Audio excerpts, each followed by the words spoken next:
You already know Jeonse. You give a large deposit. You get it back later. But your deposit is not always safe. In Korea, debt is often already inside the property. Some landlords cannot return your money. This is Jeonse risk. Imagine this. The landlord has debt. The property value goes down. Now, the deposit is higher than the property's value. This is what we call an underwater Jeonse.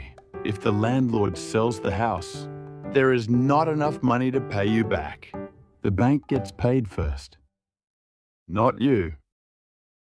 Your money is at risk, but many foreigners do not see this because they only look at the house. But the real risk is the structure behind it. Debt, ownership, priority. Without checking these, your money is not always safe. This is why understanding the system matters.